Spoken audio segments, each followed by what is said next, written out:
नमस्कार दोस्तों, एक बार फिर आप सभी का स्वागत है इस लेटेस्ट न्यू वीडियो में। दोस्तों आज के इस वीडियो में हम डिस्कस करने वाले हैं यूपी एलटीकेट शिक्षक भर्ती 2018 का जीके जीएस का पेपर विद फुल डिटेल और कुछ एक्स्ट्रा फैक्ट के साथ, ठीक है ना। और इस वीडियो में आपको बताने वाले हैं प्रत्येक क्वेश्चन यानी किस बुक से ज़्यादातर क्वेश्चन इसमें पूछे गए हैं, ठीक है ना। आप हमारे चैनल पर नए हो तो प्लीज़ हमारे चैनल को अपना प्यार भरा सपोर्ट यानी कि सब्सक्राइब करके और बेल आइकन को प्रेस कर लें लगातार वीडियो को अपडेट रहने के लिए, ठीक है ना। तो चलिए हम वीडियो को स्टार्ट करते हैं। चलिए ये रहा पहला क्वेश्चन। निम्नलिखित में से किस ग्रंथ में कहा गया है कि वे जो संस्कृत भाषा शुद्ध नहीं बोल सकते थे उन्हें म्लेच्छ कहा जाता था? तो आंसर है शतपथ ब्राह्मण, ठीक है। आंसर क्या है? शतपथ ब्राह्मण। शतपथ ब्राह्मण में म्लेच्छ शब्द का प्रयोग हुआ है। इस ग्रंथ में म्लेच्छ उन्हें कहा गया है जो संस्कृत भाषा शुद्ध नहीं बोल सकते थे या जो संस्कृत परंपरा से भिन्न भाषा भाषी थे, ठीक है। यानी कि जिस प्रकार हम डेली दिनचर्या में डिफरेंट टाइप के लैंग्वेज यानी मिक्स लैंग्वेज बोलते हैं, ठीक है, तो उसी प्रकार अगर कोई संस्कृत के अलावा, ठीक है, संस्कृत के अलावा कोई डिफरेंट लैंग्वेज यूज करता था संस्कृत के अलावा, तो उन्हें शतपथ ब्राह्मण के अकॉर्डिंग म्लेच्छ कहा गया था। क्या कहा गया था? म्लेच्छ कहा गया था। नेक्स्ट क्वेश्चन है, यहाँ पर कुछ राजाओं के नाम दिए हुए हैं, ठीक है, और यहाँ पर उनकी पत्नियों के नाम दिए गए हैं, ठीक है। तो इनको मैच करना है। तो सबसे पहला देखेंगे हम चंद्रगुप्त प्रथम, ठीक है। चंद्रगुप्त प्रथम की पत्नी का नाम था कुमार देवी, ठीक है। चंद्रगुप्त प्रथम की पत्नी का क्या नाम था? कुमार देवी। अगर हम देखें यहाँ पर समुद्रगुप्त की पत्नी का नाम था दत्ता देवी और चंद्रगुप्त द्वितीय की पत्नी का नाम था कुबेर नागा, ठीक है। चंद्रगुप्त द्वितीय की पत्नी का क्या नाम था? कुबेर नागा। और यहाँ पर देखेंगे हम कुमार गुप्त प्रथम, ठीक है। तो ये तो बिल्कुल मैचिंग करके दिया हुआ है। तो चंद्रगुप्त प्रथम की पत्नी का क्या नाम था? अनंत देवी। इस प्रकार हम देखें यहाँ पर तो हमारा जो ऑप्शन है यहाँ पर सी मैच हो रहा है, ठीक है ना। यानी कि ए का थर्ड और बी का फर्स्ट और सी का सेकंड और डी का फोर्थ ही रहेगा, ठीक है। तो आई होप ये क्वेश्चन सही में आया होगा। नेक्स्ट क्वेश्चन देख लेते हैं। नेक्स्ट क्वेश्चन क्या है, यहाँ पर आप इसका स्क्रीनशॉट ले सकते हैं। नेक्स्ट क्वेश्चन है, देखो बहुत इंपॉर्टेंट क्वेश्चन है, इसका कई बार यूपीएससी में भी डिस्कशन हुआ है। अर्थशास्त्र पुस्तक के संदर्भ में निम्नलिखित में से कौन से कथन सही है, ठीक है ना। कौन सा सही है आपको बहुत ध्यान से पढ़ना है। यह भारतीय राज शासन के संबंध में उपलब्ध प्राचीनतम उत्कृष्ट रचना है। तो बिल्कुल सही बात है, प्राचीनतम उत्कृष्ट रचना तो है ही अर्थशास्त्र। तो नेक्स्ट जो ऑप्शन है उसको और देख लेते हैं। ये तो बिल्कुल ठीक है। देखिए यहां पर जो है नेक्स्ट पार्ट में इसके में दिया हुआ है, यहां पर थोड़ा ध्यान से हम देखेंगे इसको। इस पुस्तक में मौर्य साम्राज्य तथा शासन तंत्र का कोई भी उल्लेख नहीं मिलता है। इसी कारण इसे कुछ जो है मतलब इतिहासकार इसको मौर्य साम्राज्य का जो है अर्थशास्त्र को मौर्य साम्राज्य से रिलेटेड नहीं मानते थे, क्योंकि इसमें मौर्य साम्राज्य के बारे में ऐसा कुछ भी इसमें नहीं दिया हुआ है। लेकिन इसमें मौर्य साम्राज्य में के टाइम पर जो राजाओं के जो है राजकुमार होते थे तो उनके शिक्षा दीक्षा के बारे में इसमें नॉलेज दिया है। तो कहने का मतलब यह है कि इसमें सी वाला ऑप्शन क्या है हमारा करेक्ट है, ठीक है। तो दोनों आंसर ठीक है। इसमें मौर्य साम्राज्य के बारे में कोई विशेष रूप से कुछ नहीं दिया है स्पेशली, ठीक है। तो आप यहाँ डिटेल में अब ये पढ़ सकते हैं। देखिए डिटेल में क्या है, इसको पढ़ ही लेते हैं। देखिए अर्थशास्त्र पुस्तक के रचनाकार आर्य चाणक्य, ठीक है, आचार्य चाणक्य कौटिल्य हैं, ठीक है। तो आप यहाँ पे देखेंगे इनके दो नाम है, कई बार इनके नेम भी पूछ लेते हैं। तो तीसरा नाम है विष्णुगुप्त, ठीक है। तीसरा नाम कौन सा है? विष्णुगुप्त। यहाँ पर दो दे रखे हैं, चाणक्य और कौटिल्य। इस पुस्तक में राज शासन यानी कि राजतंत्र से संबंधित विस्तृत निर्देश हैं, जैसे राजकुमारों की शिक्षा दीक्षा, राजदूतों एवं जासूसों का चयन, न्याय व्यवस्था, पुलिस एवं सेना सुरक्षा आदि। इस पुस्तक में मौर्य साम्राज्य एवं तथा शासन तंत्र का कोई उल्लेख नहीं है। इसी कारण कुछ विद्वान जैसे स्टेन, जॉली, ठीक है, विंटरनीस, कीथ और आर.जी. भंडारकर अर्थशास्त्र को चाणक्य की रचना इसी आधार पर इसको नहीं मानते हैं, क्योंकि चंद्रगुप्त मौर्य के शासन काल के बारे में इसमें कुछ भी उल्लेख नहीं है। चलिए नेक्स्ट क्वेश्चन देख लेते हैं। इनमें से किसने, ठीक है, इनमें से, इसलिए पिछला वीडियो उसमें भी डिस्कस हमने किया है, इनमें से किसने, ठीक है, इनमें से किसने दिल्ली को विश्व के उत्कृष्ट शहरों में से एक के रूप में बताया था, ठीक है ना। कहा था कि ये विश्व का उत्कृष्ट शहर है? तो आंसर है ए, इब्न बतूता ने दिल्ली को विश्व के उत्कृष्टतम शहरों में से एक बताया था। ठीक है, तो डिटेल में पढ़ लेते हैं क्योंकि इसमें डिटेल में भी कुछ क्वेश्चन पूछ लिए जाते हैं। मोरक्को का यात्री इब्न बतूता 1333 ईस्वी में उत्तर पश्चिम द्वार से, ठीक है ना, उत्तर पश्चिम आप देखेंगे कि उत्तर पश्चिम यानी कि हरियाणा और पंजाब के जो स्टेट है हमारी इंडिया के, तो ये क्या है, उत्तर पश्चिम में पड़ते हैं। ठीक है, उत्तर पश्चिम में, तो ये इस द्वार से आए थे। तो सिकंदर भी इसी द्वार से एंट्री किया था इंडिया में। तो प्रवेश कर दिल्ली में मोहम्मद तुगलक के दरबार में पहुंचा था। तो उत्तर पश्चिम द्वार से प्रवेश किया था। सुल्तान मोहम्मद तुगलक ने उसे दिल्ली का काजी भी नियुक्त कर दिया था। ठीक है, काजी भी नियुक्त कर दिया था उसने अपने यात्रा वृतांत रहला में, ठीक है ना, उनकी एक बुक थी रहला में दिल्ली के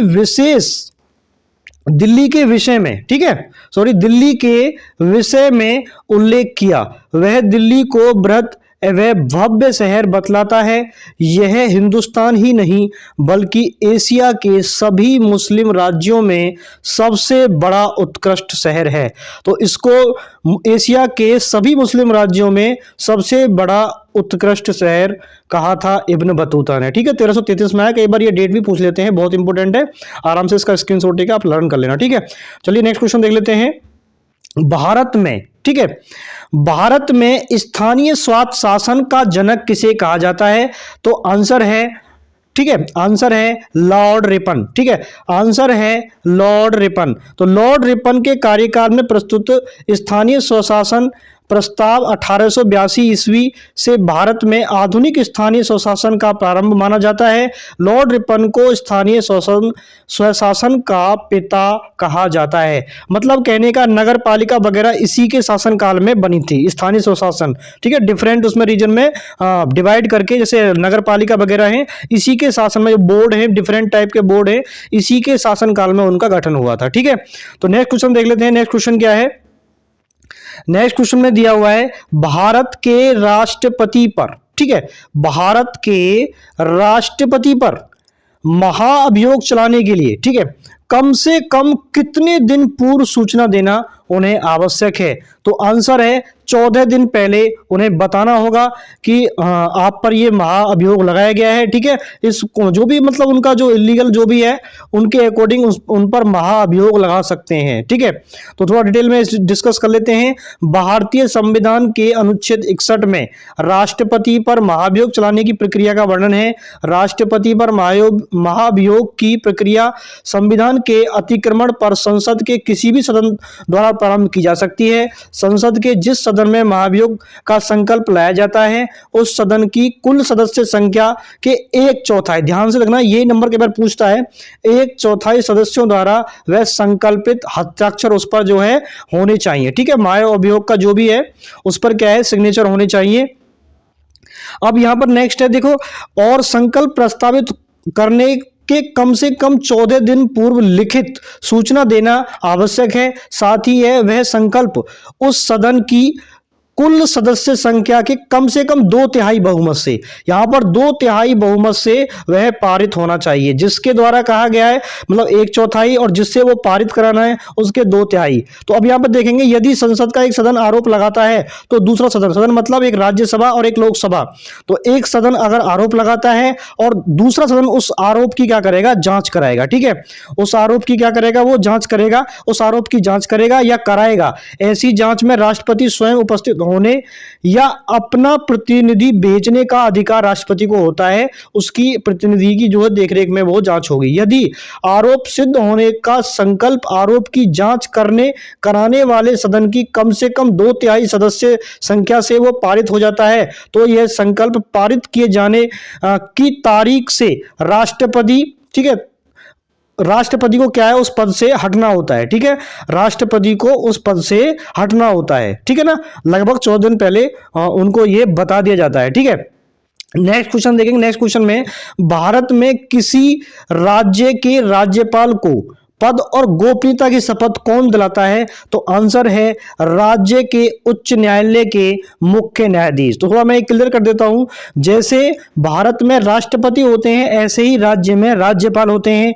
तो भारत के राष्ट्रपति को भारत के मुख्य न्यायाधीश शपथ दिलाते हैं, उसी प्रकार राज्य में राज्य के उच्च न्यायालय के जो मुख्य न्यायाधीश होते हैं वो किन्हें शपथ दिलाते हैं? राज्यपाल को शपथ दिलाते हैं। ठीक है ना, राज्यपाल को शपथ दिलाते हैं, बिल्कुल 100% श्योर है ये। ठीक है, कौन दिलाते हैं? राज्य के मुख्य न्यायाधीश। जिस प्रकार जो भारत के मुख्य न्यायाधीश भारत के राष्ट्रपति को शपथ दिलाते हैं उसी प्रकार। ठीक है, तो यहां पर थोड़ा सा डिटेल में पढ़ लेते हैं।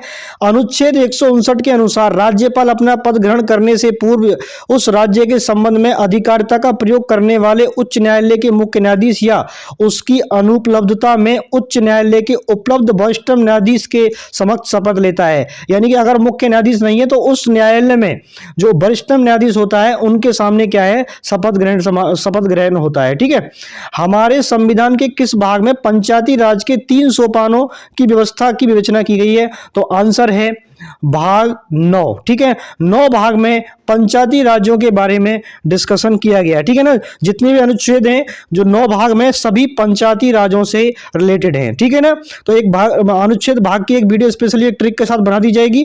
ठीक है, तो वीडियो को लाइक कर दें और वीडियो अच्छी लगी तो वीडियो को लाइक जरूर कर दें। ठीक है, नेक्स्ट क्वेश्चन देख लेते हैं। नेक्स्ट क्वेश्चन में क्या है देखिए, नेक्स्ट क्वेश्चन है क्वेश्चन नंबर यहां पर देखेंगे 9। ठीक है, क्वेश्चन नंबर 9 है, आप इसे पढ़ लीजिएगा जो भी है ये। ठीक है, क्वेश्चन नंबर 9 है, निम्नलिखित में से किस राज्य में तेल शोधनशाला नहीं है? तो आंसर है छत्तीसगढ़ में तेल शोधनशाला, कोई भी तेल शोधनशाला नहीं है। गुजरात में है, केरल में है, पश्चिम बंगाल में है। ठीक है, तो इनकी जो तेल शोधनशाला उनके नाम भी यहाँ पर दिए हैं। छत्तीसगढ़ राज्य में तेल शोधनशाला नहीं है, गुजरात में कोबली, वाडीनार एवं जामनगर तेल शोधनशाला है, केरल में कोच्चि तेल शोधनशाला और पश्चिम बंगाल में हल्दिया तेल शोधनशाला स्थित है। क्वेश्चन नेक्स्ट ले लेते हैं। निम्नलिखित में से, ठीक है, निम्नलिखित में से कौन सी नदी ऑस्ट्रेलिया में नहीं बहती है? तो मैंने बताया था इससे पहले वीडियो में भी कि नदी और समुद्र के बारे में पूछ लेता है, मतलब जो हमारी फॉरेन कंट्री हैं उनके बारे में पूछ लेता है। तो यहां पर देखेंगे तो आंसर है हमारा ऑरेंज रिवर। ठीक है, ऑरेंज रिवर ऑस्ट्रेलिया में नहीं बहती है, ये अफ्रीका की नदी है। ठीक है, ऑरेंज नदी दक्षिण अफ्रीका की सबसे लंबी नदी है। यह ड्रैंकेस्बर्ग पर्वत से निकलकर अटलांटिक महासागर में गिरती है। यह अफ्रीका एवं नामीबिया और दक्षिण अफ्रीका और लेसोटो के मध्य अंतरराष्ट्रीय सीमा बनाती है। हंटर नदी, ठीक है, नेक्स्ट यहां पर देखेंगे, थोड़ा सा इसको ऊपर स्क्रॉल कर लेते हैं। हंटर नदी, फ्लिंडर्स नदी और गिलबर्ट नदी ऑस्ट्रेलिया की प्रमुख नदी है। तो हंटर नदी जिस प्रकार हमारे यहाँ पर यमुना गंगा है, इस प्रकार वहां की हंटर नदी, फ्लिंडर्स नदी और गिलबर्ट नदी ऑस्ट्रेलिया की प्रमुख नदी है। तो ऑरेंज जो नदी है वो कहाँ की है? दक्षिण अफ्रीका की है। नेक्स्ट क्वेश्चन, निम्नलिखित में से किस राज्य में 2011 में, ठीक है, 2011 में जनसंख्या अभिलेखित मतलब जनसंख्या का ह्रास हुआ था, जनसंख्या बढ़ने की जगह और जनसंख्या कम हो गई थी। ठीक है, तो आंसर है नागालैंड में। ठीक है, कुछ डेटा है इसको डिस्कस कर लेते हैं। तो नागालैंड में 2011 में जनसंख्या बढ़ने के स्थान पर क्या हो गई थी? कम हो गई थी। ठीक है, यहां पर देखेंगे केरल में जो वृद्धि दर है वो 4.9 है, सिक्किम में है 12.9, नागालैंड में वृद्धि दर है यहां पर देखो -0.6 यानी कि 0.6 कम हो गई थी। टोटल जनसंख्या इतनी परसेंट बढ़ने की जगह और क्या हुई थी? कम हो गई थी। और मणिपुर में देखेंगे तो 24.5% जो है जनसंख्या बढ़ी थी। तो जनसंख्या घटने को क्या बोलते हैं? यहाँ पर अभिलिखित या अभिग्रहित भी होता है, कई बार थोड़ा सा मिस्टेक भी कर देते हैं। ठीक है, तो क्या होता है? अभिलिखित या अभिग्रहित हम इसको बोल सकते हैं। ठीक है, क्वेश्चन नंबर देख लेते हैं। Next question number 12। Question number 12, Malthus के अनुसार निम्नलिखित में से कौन सा उपाय जनसंख्या नियंत्रण में सर्वाधिक प्रभावी है? तो आंसर है सी, जन्म नियंत्रण पर अगर नियंत्रण कर लीजिए तो जनसंख्या जो है नियंत्रित हो सकती है इनके अनुसार। ठीक है, तो माल्थस पहले ऐसे व्यक्ति थे जिन्होंने 1798 ईस्वी में प्रकाशित लेख प्रिंसिपल ऑफ पॉपुलेशन में एक और जनसंख्या की वृद्धि, ठीक है, एवं जनसांख्यिकीय परिवर्तन और दूसरी ओर सांस्कृतिक व आर्थिक परिवर्तनों का उल्लेख किया है। माल्थस के ने जनसंख्या नियंत्रण हेतु विवाह स्थगित करने को प्रमुख निवारक माना। उन्होंने विवाह में देरी करके, विवाह से पहले ब्रह्मचर्य पालन करके तथा विवाह के पश्चात भी आधिकारिक आत्म नियंत्रण रखकर अर्थात जन्म दर को कम करके, ठीक है, निरोधकों को उपाय करके जनसंख्या को किसी भी सीमा तक कम करने की संभावना को उन्होंने स्वीकारा था। ठीक है, नेक्स्ट क्वेश्चन देख लेते हैं, क्वेश्चन नंबर 13। निम्नलिखित में से, यहां पर देखेंगे निम्नलिखित में से कौन सा जीवोम नहीं है, तो आंसर है सी, पारिस्थितिक तंत्र कोई जीवोम नहीं है। ठीक है, दुधवा नेशनल पार्क निम्नलिखित में से किस राज्य में स्थित है? दुधवा नेशनल पार्क, ठीक है, निम्नलिखित में से किस राज्य में स्थित है? तो आंसर है डी, उत्तर प्रदेश। तो ये कई बार बीएड के जो एंट्रेंस एग्जाम होते हैं उसमें भी कई बार पूछा गया था, बीएड के एग्जाम होते हैं उसमें भी कई बार ये पूछा गया था। तो बहुत ही इंपॉर्टेंट है, अगर आप उत्तर प्रदेश में रहकर किसी भी एग्जाम प्रिपरेशन करें तो उत्तर प्रदेश के बारे में आपको नॉलेज होनी चाहिए। मेन चीज ये है, उसमें से 2 या 3 नंबर का, 1 या 2 नंबर का तो 100% पूछा जाता है। दुधवा नेशनल पार्क उत्तर प्रदेश के लखीमपुर खीरी जिले में है। ठीक है, और ये लूसेंट से ही है, जो बुक है इसकी लूसेंट, बहुत ही पॉपुलर बुक है। अगर आप लूसेंट कर लेते हो तो कम से कम 10 टू 12 क्वेश्चन लूसेंट में से आ जाते हैं। ठीक है, 10 टू 12 क्वेश्चन। अब देखो यहां पर देखेंगे, दुधवा नेशनल जिले में स्थित है, जिसका क्षेत्रफल 490 वर्ग किलोमीटर है, वर्ष 1987 ईस्वी में। ठीक है, दुधवा नेशनल पार्क कतरनिया घाट और किशुनपुर पशु विहार क्षेत्रफल 204 वर्ग किलोमीटर है को मिलाकर दुधवा टाइगर रिजर्व को इसको बनाया गया था। तो पिछले आपसे पूछा जा सकता है, दुधवा नेशनल पार्क, कतरनिया घाट और किशुनपुर, ठीक है, किशुनपुर पशु विहार दोनों को मिलाकर के इसको बनाया गया था। नेक्स्ट क्वेश्चन देख लेते हैं। नेक्स्ट क्वेश्चन में क्या दिया हुआ है, नेक्स्ट क्वेश्चन है 15। राष्ट्रीय परिवार स्वास्थ्य सर्वेक्षण के चतुर्थ चक्र के अनुसार वर्तमान में TFR यानी कि कुल प्रजनन दर बच्चे प्रति महिला कितना है? तो आंसर है यहां पर ए, कितना? 2.2। ठीक है, राष्ट्रीय नेशनल लेवल पर अगर हम चेक करें तो राष्ट्रीय परिवार स्वास्थ्य सर्वेक्षण के चतुर्थ चक्र के अनुसार 2015 और 16 में भारत में सकल प्रजनन दर TFR 2.2 थी।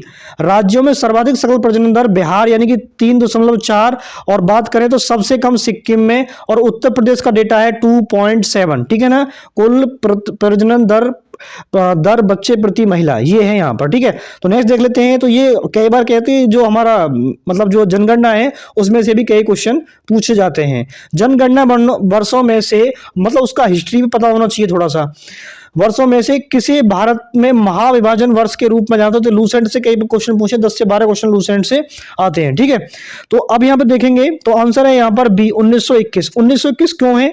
जनगणना वर्ष 1921 को भारत में महाविभाजन का वर्ष माना जाता है, क्योंकि 1911 से 21 के दशक में भारत की जनसंख्या बढ़ने की जगह जो है जनसंख्या -0.31% कम हो गई थी। ऋणात्मक यानी कि कम हो गई थी, जनसंख्या बढ़ने की जगह जनसंख्या घट गई थी।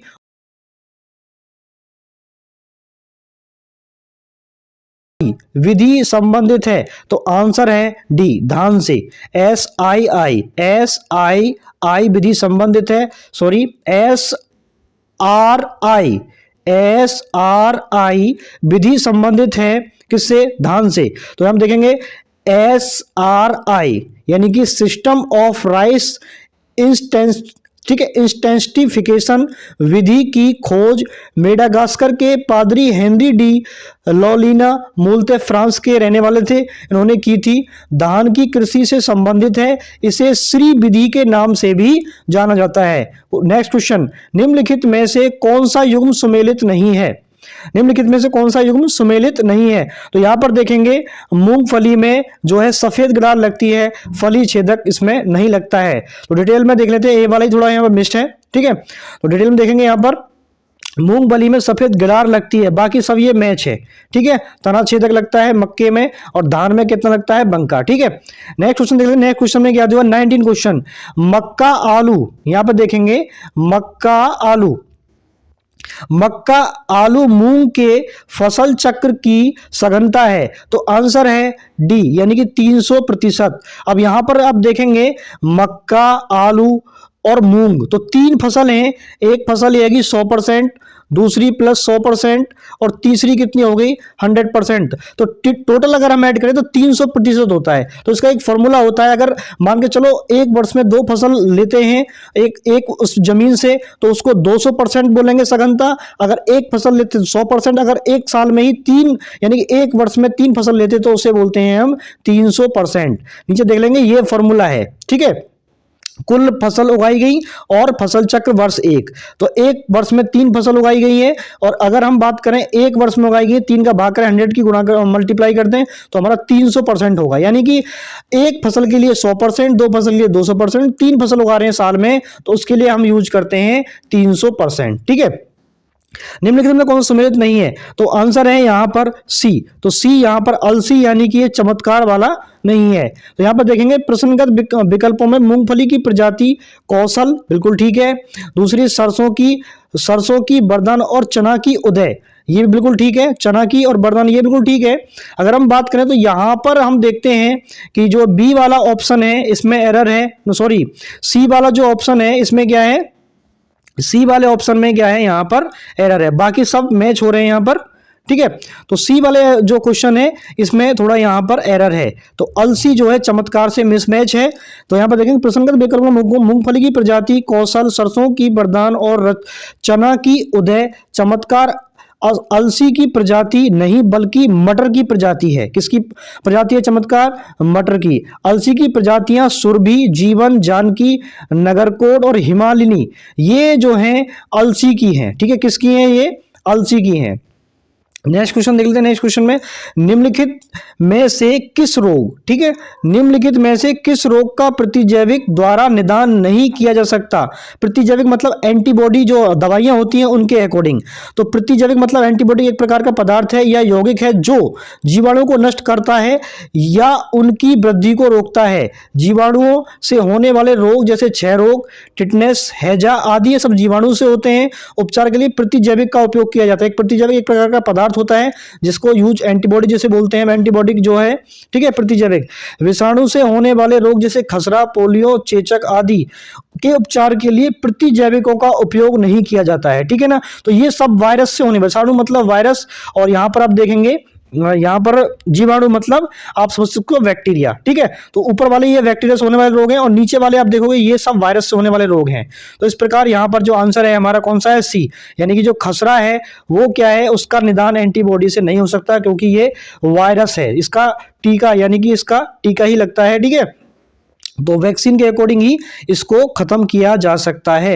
नेक्स्ट क्वेश्चन है 22, यहां पर देखेंगे 22 क्वेश्चन है, निम्नलिखित युग्मों में से कौन सा सही सुमेलित नहीं है। तो आंसर है इसमें बी। तो आप यहां पर देखेंगे कंप्यूटर का चार्ल्स बेबेज ने किया था, बैरोमीटर ई टॉर्सली ने, और डायनेमो का माइकल फैराडे ने। बहुत पॉपुलर है ये, ठीक है। फिजिक्स में अगर आपने सब्जेक्ट होगा तो पढ़ा होगा आपने ये। और रेडियो का जो आविष्कार किया था वो किया था मार्कोनी ने। किसने आविष्कार किया था, मार्कोनी। तो ये मिसमैच है। तो अब यहां पर देखेंगे तो हमारा जो है मिसमैच कौन सा है इसमें, यहां पर बी। बी ये क्या है, यहां पर मिसमैच है। तो इसका जो आविष्कार रेडियो को किया था मार्कोनी ने। नेक्स्ट है संचार उपग्रह सदैव। अच्छा, संचार उपग्रह जो मतलब इंफॉर्मेशन प्रोवाइड कराते हैं, ठीक है। संचार उपग्रह अपनी चाल से ही भ्रमण करते हैं, स्थिर रहते हैं, भू स्थिर रहते हैं, अपना पथ एवं चाल बदलते रहते हैं। तो आंसर है इसमें से सी, यानी कि भू स्थिर रहते हैं। लेकिन भू पे तो कनेक्ट नहीं रहते हैं, बट थोड़ा सा दूर रहते हैं, लेकिन वो पृथ्वी के उसमें ही परिक्रमा करते रहते हैं। देखो, ऐसा उपग्रह जो पृथ्वी के अक्ष के लंबवत तल में पश्चिम से पूर्व की ओर घूमता है, पश्चिम दिशा से पूर्व की ओर पृथ्वी की परिक्रमा करता है, तथा जिसका परिक्रमण काल पृथ्वी के परिक्रमण काल के बराबर होता है, भू स्थिर उपग्रह कहलाता है। सभी संचार उपग्रह भू स्थिर कक्षा लगभग 36,000 किलोमीटर की ऊंचाई पर जो है ये होता है में स्थापित ये किए जाते हैं, ठीक है। नेक्स्ट क्वेश्चन देख लेते हैं 24, निम्नलिखित पदार्थों में से किसकी चालकता तापक्रम के साथ बढ़ती है। चालकता, ध्यान रखना है, चालकता अगर हम बात करें इसकी जो है मतलब प्रतिरोधकता की बात करें तो वो घटेगी, उल्टा होता है, जस्ट अपोजिट। तो इन विकल्पों में देखें तांबा, चांदी और लोहा ये सब मेटल हैं, जबकि जर्मेनियम क्या है, अर्धचालक है। जर्मेनियम क्या होता है, इसके जो बैंड होते हैं, अगर साइंस पढ़ा होगा तो पता होगा जरूर आपको। तो इनमें क्या होता है, गैप होता है। अगर ये गर्म होते हैं तो क्या होता है, इनमें जस्ट इनका उल्टा रिएक्शन होता है, और बाकी के इनमें इतना उल्टा रिएक्शन नहीं होता है, ठीक है। तो यहां पर डिटेल में पढ़ लेते हैं। तांबा चांदी सब मेटल हैं, जबकि जर्मेनियम अर्धचालक है। अर्धचालकों में विद्युत चालकता चालकों की अपेक्षा बहुत अधिक होती है। विद्युत अगर हम बात करें चालकता, देखो ये जो एक कड़ी होती है, सबसे पहले हम बात करें तो चालकता, ठीक है। एक तो होता है चालकता और दूसरा होता है हमारा अर्धचालकता, यानी कि आधे चालक होते हैं वो और आधे अचालक होते हैं। और अगर हम लास्ट में अगर हम बात करें, वो होते हैं अचालक, जैसे लकड़ी वगैरह होती हैं, यानी कि उनसे बेटर होते हैं। अचालक से ये बेटर होते हैं अर्धचालक, क्योंकि ये जैसे जैसे गर्म होते हैं और इनकी चालकता बढ़ जाती है। अचालकों की अपेक्षा बहुत अधिक तथा सुचालकों की अपेक्षा बहुत कम होती है। इसकी प्रतिरोधकता ताप बढ़ाने पर घटती है, लेकिन चालकता जैसे इनका टेम्परेचर बढ़ेगा इनकी चालकता बढ़ जाएगी और जो प्रतिरोधकता है वो क्या होगी, घट जाएगी, ठीक है ना। नेक्स्ट क्वेश्चन है हमारा, ये है 2√3 भुजा वाले षष्ठभुज का क्षेत्रफल क्या होगा। तो यहां पर अगर हम बात करें, इसका फॉर्मूला होता है जो मतलब समबाहु त्रिभुज होता है √3/4। अगर हम बात करें समषष्ठभुज कैसे होता है, जिसकी 6 भुजा होती है, इस तरीके से हम षष्ठभुज ड्रॉ कर सकते हैं। जिसकी 6 भुजा होती है उसको बोलेंगे समषष्ठभुज। आप इस तरीके से इसको अगर हम डिवाइड कर देते हैं तो इस प्रकार ये 3 समबाहु त्रिभुज बन जाते हैं। देखो 1 2 3 4 5 और कितने 6 समबाहु त्रिभुज बन जाते हैं। तो इस प्रकार अगर हम बात करें तो समबाहु त्रिभुज का जो फॉर्मूला होता है क्षेत्रफल का, वो होता है कितना, √3/4 और यहां पर होता है भुजा की घात कितना, 2। तो इस प्रकार अगर हमें समबाहु त्रिभुज के क्षेत्रफल के अकॉर्डिंग देखें तो यहां पर 6 समबाहु त्रिभुज बन रहे हैं। तो इस प्रकार अगर हम इसमें 6 की मल्टीप्लाई कर दें, कितने की मल्टीप्लाई कर दें, इसमें 6 की मल्टीप्लाई कर दें समबाहु त्रिभुज के क्षेत्रफल में, तो इसका क्षेत्रफल आ जाएगा, ठीक है ना। तो इसका हम देख लेते हैं सोल्यूशन क्या है। मैं डी ऑप्शन दे रखा है, देखिए सोल्यूशन भी इसका यहां पर दिया हुआ है, यहां पर देखेंगे, देखिए यहां पर। तो समबाहु त्रिभुज का जो क्षेत्रफल होता है उसका फॉर्मूला ये होता है, उसमें 6 की मल्टीप्लाई करें, जैसे मैंने आपको बताया था उस प्रकार इसको सॉल्व कर लेंगे। तो देखो वर्क करते हैं अंडर रूट का तो ये हट जाता है, यानी कि रूट से अगर वर्क करते हैं तो रूट से जो है स्क्वायर रूट हट जाता है वर्क करते हैं। तो ये 3 आ गया और 2 का करेंगे तो ये 4 आ गया। इस प्रकार √3/4 आ गया। अब 4 से 4 को कैंसिल आउट कर देंगे और अगर हम मल्टीप्लाई करते हैं 3 की और 6 की तो ये आ जाएगा हमारा 18√3 सेंटीमीटर स्क्वायर, क्योंकि क्षेत्रफल निकाल रहे हैं इसलिए सेंटीमीटर स्क्वायर आता है, ठीक है। आई होप क्वेश्चन सही में आएगा। नेक्स्ट क्वेश्चन देख लेते हैं। यहां पर आप देखेंगे कि यहां पर ये इस तरीके से सिस्टम दे रखा है। तो अब यहां पर आप देखेंगे कि 2x दे रखा है, जैसे यहां 2x दे रखा है प्लस और यहां पर दे रखा है 2x = 3। तो यहां से हम 2 कॉमन ले लेते हैं। अगर हम 2 कॉमन लेंगे तो अंदर बचेगा 2 + 2 1/x = कितना बचेगा, 3। और 3 यहां पर 2 क्या है, मल्टीप्लाई में इधर जाके बराबर के इधर ले जाएंगे तो ये चला जाएगा भाग में, यानी कि x + 1/x बराबर आ जाएगा 3/2। देखिए यहां पर, तो ये आ गया हमारा x + 1/x = 3/2। तो नेक्स्ट अब अगर हम क्या करें, दोनों पक्षों का इनका घन कर दें और घन करने के बाद इसको खोल दें, ठीक है। जैसे फॉर्मूला होता है आपको पता होगा +b, और इसका अगर हम क्यूब करें और इसको ओपन करें तो कैसे करते हैं, a³ + b³ + 3a, ठीक है, 3a² और प्लस 3ab²। इस फॉर्मूला को इस तरीके से हम ओपन करते हैं। तो हमने बिल्कुल जस्ट इस तरीके से ये ओपन कर दिया है, ठीक है। ये फॉर्मूला आप इसका स्क्रीनशॉट ले सकते हैं। तो इसका क्या करा हमने, दोनों पक्षों में इसका क्यूब कर दिया, यानी कि इधर भी क्यूब कर दिया और इधर भी क्यूब कर दिया। इधर क्यूब करेंगे 3 3 होती है, कितना हो जाएगा 27 और 2 दूनी 4 दूना 8 हो जाएगा, ठीक है। और इसको खोलेंगे उस फॉर्मूले के अकॉर्डिंग। इस प्रकार हम इसको यहां तक ले आए, ठीक है। और आपको पता है x + 1/x का वैल्यू कितना, 3/2। ये हमने इसको वैल्यू रख दिया और यहाँ पर 3 का मल्टीप्लाई किया, 3 कितना 9 और 9/2 को हम इधर ले जाएंगे। हम क्या कर देंगे, x के एक तरफ और बिना x के एक तरफ इधर ले आएंगे इसको। अब हम क्या करेंगे, ये वाला जो पार्ट है इसको हम अलग कर लेंगे, बाकी सब जितने नंबर है उसको बराबर के इधर ले गए हम। सब्ट्रैक्ट करने के बाद हमारा आ गया -9/8। इस प्रकार हम यहाँ पे देखते हैं जो हमारा ये वैल्यू है कितना आ गया, इसका वैल्यू कितना आ गया, -9/8। कितना आ गया वैल्यू इसका, -9/8। और हमें निकालना है इसका +2। तो हमने क्या काम करा, इसमें भी +2 ऐड कर दिया, इसमें +2 ऐड कर दिया। तो इसका जो वैल्यू है पूरे का वैल्यू, उसका पूरे का वैल्यू ये आ गया। आप इसको वीडियो को बैक करके देख सकते हो, जब मैंने समझाया तो यहाँ पर जो है इन्होंने पूछा है किसका, इसका वैल्यू पूछा और हमने सबसे पहले वैल्यू इसका निकाला था। तो दोनों साइड हमने 2 ऐड कर दिया। इस प्रकार हमारा आंसर क्या आ गया, इस प्रकार हमारा आंसर डी आंसर आ गया 7/8, ठीक है। तो आंसर क्या आ गया हमारा, यहाँ पर आप देख सकते हो 7/8। नेक्स्ट क्वेश्चन है हमारा 27, ठीक है। तो मैं इसके बहुत सिंपल से क्वेश्चन पूछा था। अगर मैं आपका मैथ्स है सब्जेक्ट तो आपके लिए बहुत आसान है ये चीज, तो ठीक है। तो यदि द्विघात समीकरण ये दे रखा है तो द्विघात समीकरण का हम मूल निकालते हैं। इस प्रकार द्विघात समीकरण होती है हमारी, कितना होता है, ax² + b ठीक है, X square plus B X square plus C equal to क्या होता है हमारा यहाँ पर, तो इसका मूल मतलब एक तो अल्फा बराबर 2 दे रखा और बीटा दे नहीं रखा उसमें, ठीक है। तो अगर हम बात करें जो इसके मूल निकालें तो कितना हो जाएगा 4 बाई कितना हो जाएगा 2, यानी कि सी बाई कितना कर देंगे, इसको हम 2 कर देंगे। अल्फा प्लस बीटा लेते हैं, अल्फा प्लस बीटा लेते हैं तो इसका वैल्यू होता है माइनस बी अपॉन सी। तो माइनस बी कौन सा होगा, बी ये वाला पार्ट होगा, जो पी है ये बी होगा। तो इस प्रकार क्या हो जाएगा माइनस का, अगर हम ले इसको वैसे हमें इसकी जरूरत नहीं है, पी अपॉन क्या आ जाएगा यहाँ पर सी, सी कितना है हमारा 4, ठीक है, और ए है हमारा यहाँ पर 2। तो ये तो हमें लेना नहीं क्योंकि हमें लेना है गुणनफल इसका। तो गुणनफल कैसे लेंगे, देखिए इसका गुणनफल कैसे लेंगे इसका, तो A alpha dot beta is equals to हो जाएगा, यानी कि ये होता है सी अपॉन, डायरेक्टली अगर हम देखें तो ए क्या होता है, ये सी अपॉन ए। तो सी कितना है यहाँ पर हम देखें तो 4 बटे कितना है, या 2, 2 से 2 काट देंगे बराबर आ गया 2।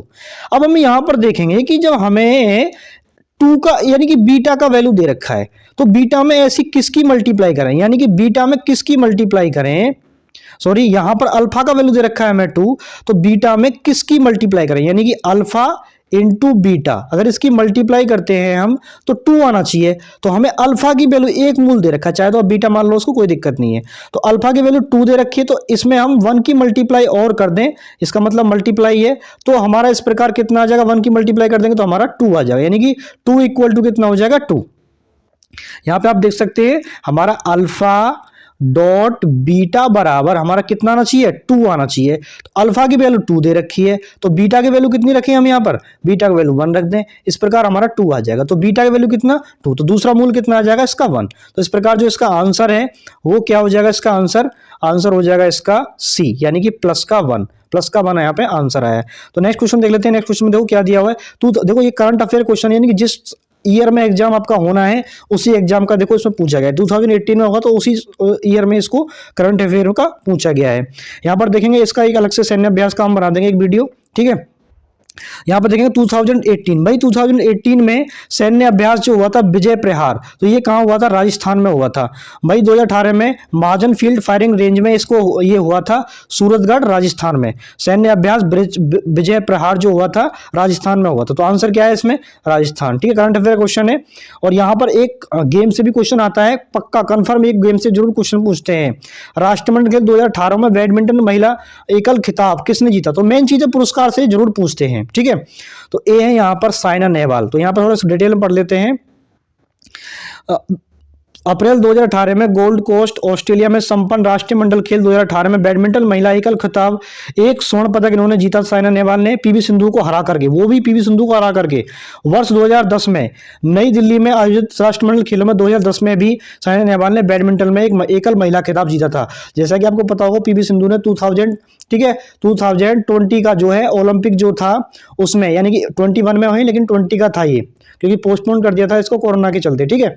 तो इसमें पीवी सिंधु ने कौन सा मेडल जीता है, ब्रॉन्ज मेडल जीता है। कौन सा मेडल जीता है पीवी सिंधु ने, ब्रॉन्ज। और इससे पहले जो रियो ओलंपिक हुआ था 2016 में, उसमें पीवी सिंधु ने क्या कौन सा मेडल जीता था, सिल्वर मेडल। यानी कि अगर बात करें तो व्यक्तिगत मेडल पीवी सिंधु के बैडमिंटन में 2 हो चुके हैं, एक ब्रॉन्ज और एक क्या हो गया है, सिल्वर, ठीक है। एक कांस्य पदक हो चुका है और एक हो चुका है तुम्हारा, ठीक है, सिल्वर मेडल। नेक्स्ट क्वेश्चन है, विश्व प्रेस स्वतंत्रता सूचकांक 2018 में स्थान है भारत का कौन सा है, सी। इसकी भी एक स्पेशली वीडियो बनाई जाएगी 2008 जो भी एग्जाम होगा उसके अकॉर्डिंग, यानी 2021 की और यानी कि 22 की जिस भी डेट में होगा एग्जाम उसके अकॉर्डिंग इसका अलग से एक वीडियो बना दिया जाएगा, ठीक है। तो आंसर है इसका सी मतलब 138 और ट्रिक के साथ में। विश्व प्रेस स्वतंत्रता सूचकांक 2018 में भारत का स्थान 100 कौन सा रहा था, आंसर 180 देशों में 138वां रहा था। इन टोटल 180 की रैंक जारी की गई थी। अप्रैल 2020 में जारी विश्व प्रेस स्वतंत्रता सूचकांक 2020 में भारत का स्थान 180 देशों में से 142 था। यानी कि अगर 20 की बात करें तो, और 18 में कितना था, 18 में था इनका 138 और 20 में कौन सा था 142, यानी कि बढ़ के और ज्यादा हो गया। प्रेस स्वतंत्रता सूचकांक फ्रांस की राजधानी पेरिस में स्थित गैर लाभकारी संगठन रिपोर्ट विदाउट बॉर्डर्स द्वारा जारी किया जाता है, ठीक है ना। प्रेस सूचकांक कहां के द्वारा किया जाता है, ये पेरिस फ्रांस के द्वारा इसको जो है जारी किया जाता है। आई होप वीडियो आपको बहुत अच्छा लगा होगा। वीडियो देखने के लिए धन्यवाद। अगर हमारे चैनल पर नए हो तो प्लीज़ चैनल को सब्सक्राइब जरूर कर लें ऐसे ही वीडियो अपडेट पाने के लिए।